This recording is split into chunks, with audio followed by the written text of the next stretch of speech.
And welcome to all my champions. Yes, काफ़ी सारे students के मेरे पास डाउट आ रहे थे कि मैम सच एज और सच दैट को कैसे यूज़ करते हैं, एक बार डिटेल में बता दीजिए। वैसे तो मैंने ये वाला ना कंजंक्शन में भी पढ़ाया है और ये थोड़ा बहुत मैंने आपको प्रोनाउन में भी पढ़ाया है। बट स्टूडेंट्स के कमेंट मतलब बहुत सारे स्क्रीनशॉट्स में डाउट्स भेज रहे थे, तो मैंने सोचा इस कॉन्सेप्ट को एक बार अच्छे से फिर से समझा दूँ।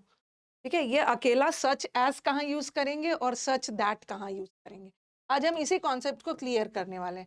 ध्यान से सुनोगे ना, पहली बार में आपको समझ में आ जाएगा। बस ध्यान से आपको सुनना है, चीज़ों को बार-बार नहीं करना है। अगर पहली बार ध्यान से सुनते हो तो आपको समझ में आ जाएगा, ठीक है? तो चलो सबसे पहले हम लोग स्टार्ट करते हैं, ठीक है? सच दैट कहाँ यूज़ करेंगे और सच एज़ कहाँ यूज़ करेंगे। पहले सच वाला तो छोड़ो, पहले हम अकेला दैट को देखते हैं। ये जो अकेला दैट होता है ना, ये वाक्य में कभी-कभी कंजंक्शन का भी काम करता है। जब ये दैट कंजंक्शन का काम करता है तो उसका मतलब होता है कि। और कभी-कभी ये जो दैट है ये वाक्य में रिलेटिव प्रोनाउन का काम करता है। रिलेटिव प्रोनाउन मतलब ये किसी नाउन के बदले यूज़ हुआ होगा। जब भी ये वाक्य में रिलेटिव प्रोनाउन का काम करे तो इस दैट का मतलब निकलेगा जो, जैसा, ठीक है? जो, जैसा वाला सेंस आएगा। अगर कंजंक्शन का काम करेगा तो की रहेगा। वो तो हिंदी में सुविधा के लिए आपको बता दे रही हूँ, वो बस हम सेंटेंस देख के पता करेंगे, कहाँ पर वो कंजंक्शन का काम कर रहा है और कहाँ पर रिलेटिव प्रोनाउन।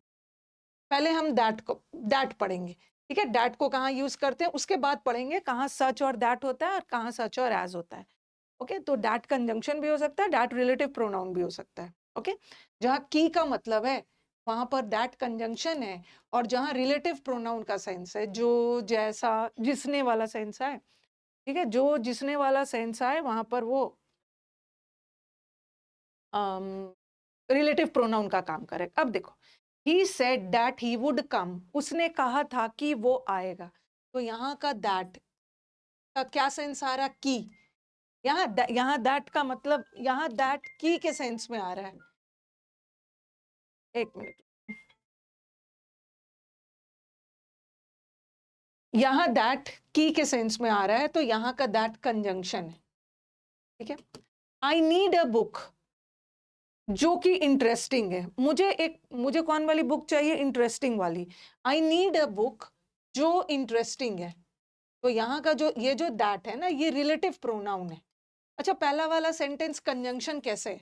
कंजंक्शन का काम होता है चीजों को जोड़ना, ठीक है? कंजंक्शन का काम होता है चीजों को जोड़ना। ये देखो, ये है सब्जेक्ट और ये है वर्ब।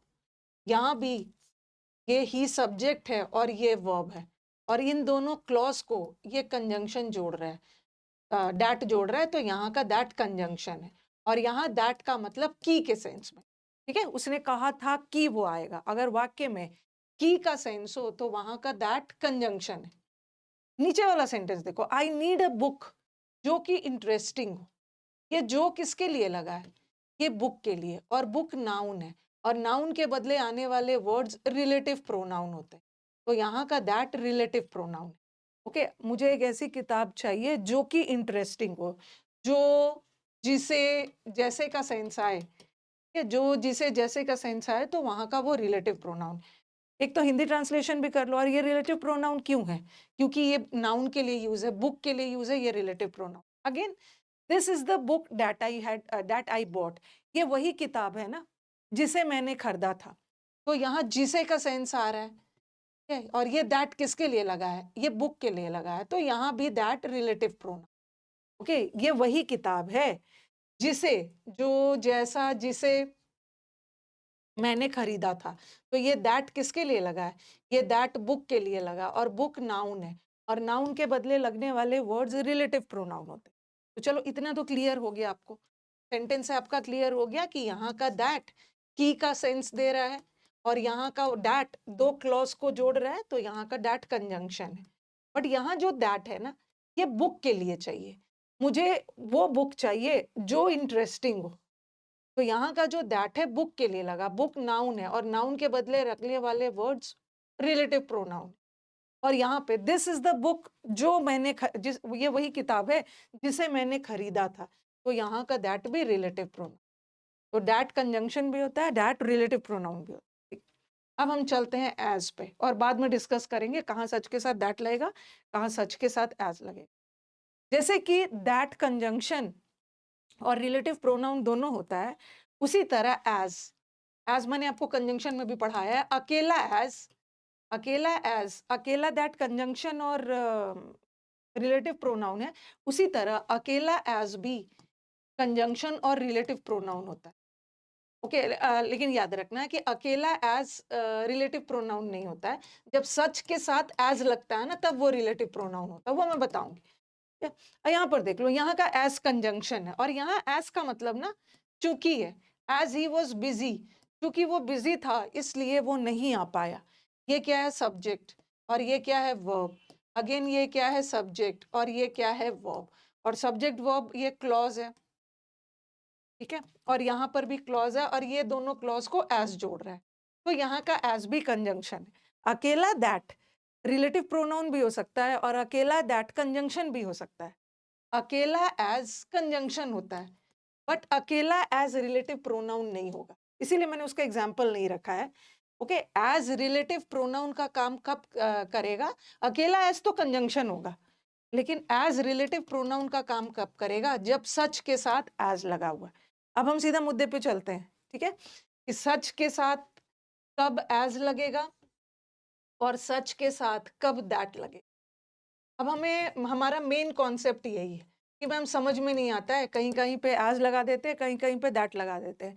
कैसे पता चलेगा कहाँ एज लगेगा कहाँ दैट लगेगा? याद रखना, एक चीज याद रखना है कि जब भी सच के साथ दैट लगा हुआ मिले ना, अकेला दैट तो रिलेटिव प्रोनाउन भी होता है और अकेला दैट कंजंक्शन भी होता है, लेकिन अगर यही दैट सच के साथ लगा हुआ रहे तो वहां का दैट कभी रिलेटिव प्रोनाउन का काम नहीं करेगा, वहां का दैट कंजंक्शन का काम करेगा।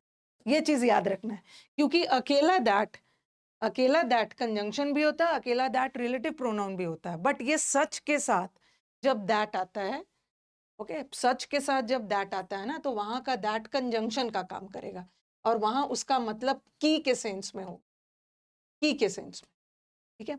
और मैंने लिख भी दिया है, जब सच के साथ दैट आएगा ना, तो वहां का दैट कंजंक्शन का काम करेगा, जहां पे रिजल्ट बताया जाएगा। किसी भी चीज का परिणाम बताते हैं ना, कि पेपर इतना डिफिकल्ट था जिसका रिजल्ट ये हुआ कि, जिसका नतीजा ये हुआ कि काफी सारे स्टूडेंट्स फेल हो गए, वो सेंस आएगा तब सच के साथ दैट लगाना। लेकिन जब सच के साथ एज लगा है, सच के साथ अगर दैट लगाते हो तो उस दैट को कंजंक्शन का काम करवाना है, लेकिन सच के साथ अगर एज लगता है तो उसको किसका काम करवाना है? रिलेटिव प्रोनाउन का, ठीक है। ये मैंने आपको यहाँ पर लिख भी दिया है, सच के साथ अगर एज लगा है तो वो जो एज है ये वाक्य में रिलेटिव प्रोनाउन का काम करे, और सच के साथ दैट लगा है, ये सब को रिलेटिव कंजंक्शन है जो पेयर में आता है। जैसे इधर के साथ पेयर में और आता है, नीदर के साथ नॉर आता है, नॉट ओनली के साथ बट ऑल्सो आता है, उसी तरह सच के साथ पेयर में दैट कंजंक्शन आता है, ओके। लेकिन जब सच के साथ एज आएगा ना, तो वो एज कंजंक्शन का काम ना करके रिलेटिव प्रोनाउन का काम करेगा, और किसी भी वर्ड को प्रोनाउन का काम करने के लिए उसे वाक्य का या तो सब्जेक्ट बनना होगा या वाक्य का ऑब्जेक्ट बनना। बट कंजंक्शन कभी भी वाक्य का सब्जेक्ट ऑब्जेक्ट का काम नहीं करेगा, रिलेटिव प्रोनाउन करेगा, ठीक है।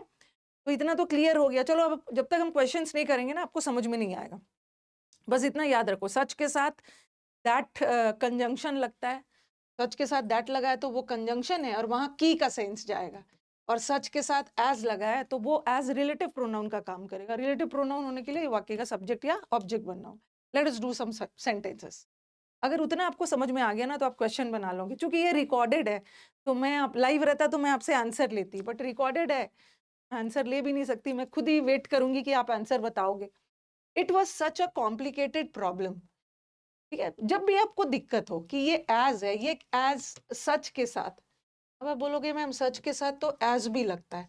सच के साथ जब एज लगेगा ना, तो वहां का एज रिलेटिव प्रोनाउन का काम करेगा, और रिलेटिव प्रोनाउन का काम करने के लिए उसको सब्जेक्ट बनना होगा या ऑब्जेक्ट। और सच के साथ डैट हम जब डैट आता है तो वो कंजंक्शन का काम करता है, ठीक है। अगर हम इसको ग्रामेटिकली देखते हैं कि क्या चाहिए, ठीक है, क्योंकि एज हम तभी यूज करेंगे ना, एज हम तभी यूज करेंगे, ठीक है, सच के साथ जब एज आएगा तो ये रिलेटिव प्रोनाउन अपने पहले वाले सब्जेक्ट के लिए आएगा, तभी यूज करेंगे ना जब वो सब्जेक्ट और ऑब्जेक्ट का काम करेगा। अब देखो यहाँ का सब्जेक्ट क्या है, यहाँ देखो, यहाँ सब्जेक्ट नोबडी है। जब भी आपको दिक्कत हो तो आप बाद वाला क्लॉज को देखना, ये सब्जेक्ट है और ये क्या है, कुड सॉल्व वर्ब है, और ये क्या है, ऑब्जेक्ट। हमें हमें हमें अपना सब्जेक्ट मिल गया, हमें अपना ऑब्जेक्ट मिल गया, इसका मतलब है हमें रिलेटिव प्रोनाउन नहीं चाहिए, क्योंकि रिलेटिव प्रोनाउन, किसी भी वर्ड को रिलेटिव प्रोनाउन होने के लिए हमें सब्जेक्ट मिलना चाहिए या ऑब्जेक्ट मिलना चाहिए। और ये जो प्रॉब्लम है ना, रिलेटिव प्रोनाउन किसके लिए लगता है, अपने जस्ट पहले वाले नाउन के लिए। तो ये जो प्रॉब्लम है ना, ये वाक्य का सब्जेक्ट है ना ये वाक्य का ऑब्जेक्ट है, क्योंकि सब्जेक्ट तो ये है, ऑब्जेक्ट तो ये है। इसका मतलब है कि हमें सब्जेक्ट और ऑब्जेक्ट नहीं चाहिए, हमें सब्जेक्ट ऑब्जेक्ट नहीं चाहिए, मतलब हमें रिलेटिव प्रोनाउन नहीं चाहिए, क्योंकि एज रिलेटिव प्रोनाउन के रूप में सब्जेक्ट ऑब्जेक्ट बनता है ना, तो हमें कंजंक्शन चाहिए, कंजंक्शन। और इसका ट्रांसलेशन थोड़ा करके देखो। ये जो प्रॉब्लम था इतना कॉम्प्लिकेटेड था, जिसका नतीजा ये हुआ कि कोई भी सॉल्व नहीं कर पाया। ये प्रॉब्लम इतना कॉम्प्लिकेटेड था कि जैसा कि नहीं आ रहा है, जैसा नहीं आ रहा, ये प्रॉब्लम इतना कॉम्प्लिकेटेड था कि कोई भी सॉल्व नहीं कर पाया। जब की का सेंस आए ना तो कंजंक्शन लगाना, ठीक है। हिंदी ट्रांसलेशन भी कर सकते हो, और अगर आप ग्रामेटिकल जाते हो कॉन्सेप्ट वाइज तो यहाँ पर रिलेटिव प्रोनाउन नहीं चाहिए, कंजंक्शन चाहिए। नेक्स्ट वाला सेंटेंस देखो, नेक्स्ट वाले सेंटेंस में और फर्स्ट वाले में ट्रांसलेशन में कोई दिक्कत नहीं है, ट्रांसलेशन तो मोर और लेस दोनों का सेम ही है। अब सेंटेंस देखो, बाद वाले को देखो, that can not be solve, ये प्रॉब्लम ऐसा था जिसको सॉल्व नहीं किया जा सकता। ये कैन नॉट बी सॉल्व क्या है, वर्ब है, वर्ब है। और वर्ब को क्या चाहिए, वर्ब को चाहिए सब्जेक्ट, ठीक है, ये वर्ब है और वर्ब को सब्जेक्ट चाहिए ना। और किसी भी वर्ड को सब्जेक्ट होने के लिए क्या होना है, नाउन या प्रोनाउन। बट सच के साथ डैट लगता है तो कंजंक्शन होता है ना, तो हम एज लगा सकते हैं, क्योंकि एज तो रिलेटिव प्रोनाउन का काम करता है, और रिलेटिव प्रोनाउन ही वाक्य का सब्जेक्ट बन सकता है। तो यहाँ पर आंसर इज एज। आपको लगेगा कि मैम हमने तो सच के साथ दैट पढ़ा है, सच के साथ दैट होता है जब रिजल्ट बताते हैं, जब कंजंक्शन की नीड है, लेकिन यहाँ रिजल्ट नहीं बता रहा है। ये प्रॉब्लम इतना कॉम्प्लिकेटेड है ना, कि ये प्रॉब्लम इतना कॉम्प्लिकेटेड है कि इस प्रॉब्लम को जिसे जिसे सॉल्व नहीं किया जा सकता, ठीक है, प्रॉब्लम ऐसा है जिसे सॉल्व नहीं किया जा सकता, तो जिसे का सेंस आ रहा है। The problem is such, problem ऐसा है जिसे सॉल्व नहीं किया जा सकता है, तो जिसे का सेंस आ रहा है तो आप एज लगाओगे। और ऐसे भी ग्रामेटिकली भी देखो ना, वर्ब है और वर्ब को चाहिए सब्जेक्ट, और सब्जेक्ट होने के लिए नाउन या प्रोनाउन, तो एज रिलेटिव प्रोनाउन होता है ना, बट दैट तो कंजंक्शन होता है, तो यहाँ पर एज होगा। बट यहाँ पर हमें सब्जेक्ट ऑब्जेक्ट नहीं चाहिए था, तो हमने कंजंक्शन लगाया, ठीक है, यहाँ की का सेंस जा रहा। अब देखो, such persons who that as are careless. अब आपको लगेगा कि मैम पर्सन तो लिविंग थिंग है और लिविंग थिंग के साथ हम हु लगाते हैं। अगर यहाँ पे सच नहीं रहता ना, अगर ऐसा रहता the persons who are careless, तब मैं लगा सकती थी, तब मैं लगा सकती थी जो लोग लापरवाह है उसको मीटिंग में नहीं बुलाया जाएगा। लेकिन यहाँ पर हम हु नहीं लगा सकते, क्या हम हु नहीं लगा सकते, क्योंकि सच के साथ हुआ नहीं आता, हु तो हट गया। अब अगेन आप बोलोगे कि मैम सच के साथ दैट भी लगा सकते हैं, एज भी लगा सकते हैं, रिलेटिव प्रोनाउन लगाना है। ऐसे लोग जो कि केयरलेस है, अगेन ये वर्ब है, और वर्ब को क्या चाहिए, वर्ब को चाहिए सब्जेक्ट। बट दैट, अगर सच के साथ दैट लगा है तो वो तो कंजंक्शन है, हमें तो सब्जेक्ट चाहिए। बट एज को हम सब्जेक्ट बना सकते हैं ना, एज रिलेटिव प्रोनाउन है तो सब्जेक्ट बना के लिख देंगे एज। आपको बोलने में ना ये थोड़ा सा अजीब लगेगा, क्योंकि हम स्पोकन इंग्लिश में ना बहुत टाइम क्या होता है कि मतलब बहुत ज़्यादा ग्रामर पे ध्यान नहीं देते, लगता है कि हम हमेशा ऐसे ही बोलते हैं, यही करेक्ट है। लेकिन अगर एग्जाम में आपका एरर आ गया है, ठीक है, तो वहां पर हु नहीं चलेगा, दैट नहीं चलेगा, क्योंकि ये वर्ब है और वर्ब को चाहिए सब्जेक्ट। बट दैट के साथ अगर सच के साथ दैट लगा है तो वो सब्जेक्ट नहीं है, सच के साथ दैट लगा है तो वो कंजंक्शन है, हमें तो रिलेटिव प्रोनाउन चाहिए। ऐसे लोग जो केयरलेस होते हैं जिसको अलाउ नहीं किया जाएगा। Next, he is not such a man who या दैट आई हैड एक्सपेक्टेड, वो ऐसा आदमी नहीं है, ठीक है। ही is not such a man, थोड़ा इसकी हिंदी करिए, याद रखिए ना, जहां भी की का सेंस आए वहां पर दैट लगा दीजिए। वो ऐसा आदमी नहीं है जैसा, जैसा या जो, ओके, या जिसे वाला सेंस आए तो एज लगाइए। और यहाँ पर, और जहाँ पे रिजल्ट बताया जा रहा है, जहाँ पे रिजल्ट आ रहा है, मौसम इतना गर्म था, it was such a hot day that we had to cancel the picnic. मौसम इतना गर्म था कि हमें पिकनिक कैंसिल करना पड़ा। मौसम इतना गर्म था जिसका रिजल्ट ये हुआ कि पिकनिक कैंसिल करना पड़ा। रिजल्ट का सेंस है, की का सेंस है, तो कंजंक्शन लगाना।